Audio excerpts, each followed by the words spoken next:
నమస్తే అందరికీ. శ్రీమద్భగవద్గీతలో ప్రథమాధ్యాయం 32వ శ్లోకం నుంచి ప్రథమాధ్యాయం వరకు. నకాంక్షే విజయం కృష్ణ నచ రాజ్యం సుఖాని చ కిం నో రాజ్యేన గోవింద కిం భోగైర్జీవితేన వా.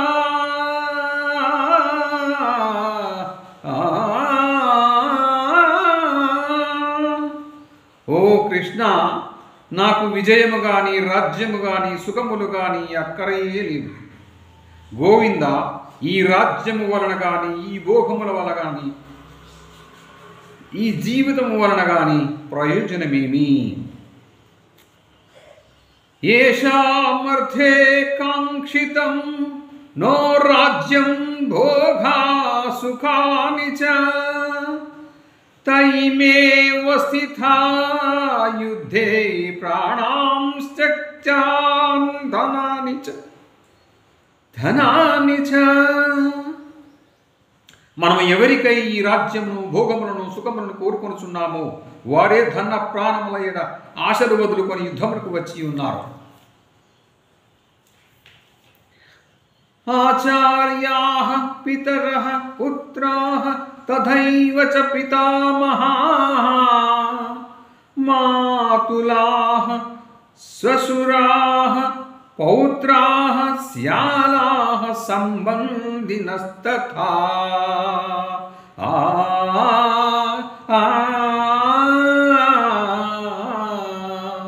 గురువులు, తండ్రులు, తాతలు, కొడుకులు, మన్మలు, మేనమామలు, మామలు, బావమరుదులు, ఇతర బంధువులు మొదలగు వారు అందరూ ఇచ్చటికి చేరి ఉన్నారు. ఏతాన్నహంతుమిచ్చామి జ్ఞతోపి మధుసూదన అపి త్రైలోక్య రాజ్యస్య హేతోః కిం ను మహీ కృతే.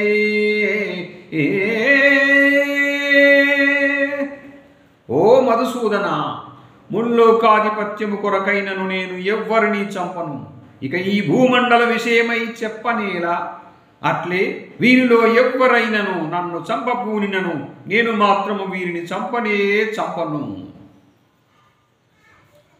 నిహత్య ధార్తరాష్ట్రాన్నః కా ప్రీతిః స్వాజ్జనార్దన పాపమేవాశ్రయేదస్మాన్ హత్వైధానతయాయినా. ఓ జనార్దన, ఈ ధార్తరాష్ట్రులను చంపి మనము బావుకొన్నది ఏమి? మనము మూట కట్టుకున్నది ఏమి? ఈ ఆతతాయులను చంపుట వలన మనకు పాపమే కలుగును. తస్మాన్నార్హ వయం హంతుం ధార్తరాష్ట్రాన్ స్వబాంధవాన్ స్వజనం హి కథం హత్వా సుఖినః శ్యామ మాధవ.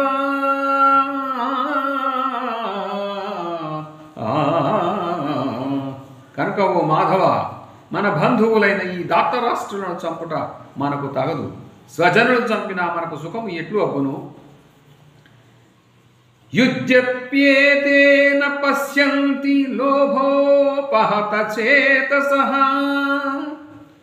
కులక్షయకృతం దోషం మిత్రద్రోహే చ పాతకం కథం న జ్ఞేయమస్మాభిః పాపాదస్మాన్ నివర్తితుం కులక్షయకృతం దోషం ప్రపశ్య నిర్జనజ్ఞార్దన.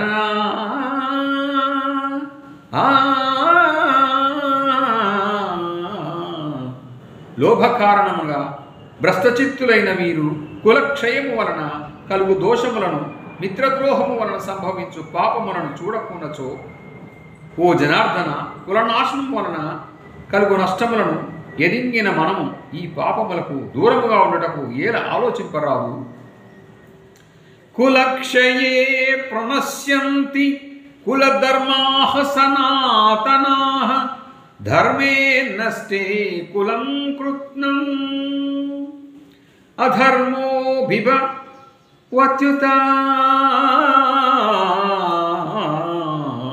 కులక్షయము వలన సనాతనములైన కులధర్మములన్నీయును నశించును. ధర్మము అంతరించిపోయినప్పుడు కులమునందు అంతటను పాపమే వ్యాపించును. అధర్మాభిభవాత్ కృష్ణ ప్రద్యుష్యంతి కులస్త్రియః స్త్రీషు దుష్టాసు వార్ణేయ జాయతే వర్ణసంకరః. ఓ కృష్ణ, అధర్మము పాపము పెచ్చు పెరిగిపోయినప్పుడు కులస్త్రీలు మిక్కిలి దూషితులగుదురు. ఓ వార్ష్ణేయ, స్త్రీలు దూషితలు అయినచో వర్ణ సాంకర్యము ఏర్పడను. సంకరో నరకాయైవ కులజ్ఞానాం కులస్య చ పతంతి పితరో హేషాం లుతపిండోదక క్రియాః. వర్ణ సాంకర్యము కులఘాతకులను కులమును నరకమునందు పడవేయును. పిండోదకములు శ్రాద్ధ తర్పణములు లోపించినందువలన వారి పితరులను అధోగతి పాలయ్యెదరు. దోషైర్యేతై కులజ్ఞానాం వర్ణసంకర కారకై ఉత్సాద్యంతే జాతి ధర్మాః కులధర్మాశ్చ శాశ్వతాః. వర్ణ సాంకర్యమునకు మూలములైన ఈ దోషము వలన కులఘాతకుల యొక్క సనాతన కుల ధర్మముల జాతి ధర్మములు నష్టమగును. ఉత్సన్న కుల ధర్మాణం మనుష్యాణం జనార్దన నరకే నియతం వాసో భవతీత్యనుశుశ్రుమా. ఓ జనార్దన, కులధర్మములు నశించిన వారికి నిరవధికముగా కలకాలము నరక ప్రాప్తి తప్పదని ప్రతీతి.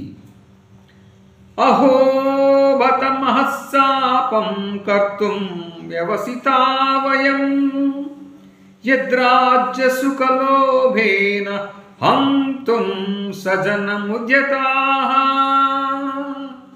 అయ్యో, మనము బుద్ధిమంతులమైయుండియు రాజ్య సుఖము లోభముచే స్వజనులనే సంహరించుటకు ఉద్యుక్తులమై ఈ ఘోర పాప కృత్యములకు ఒడిగట్టుచున్నాం.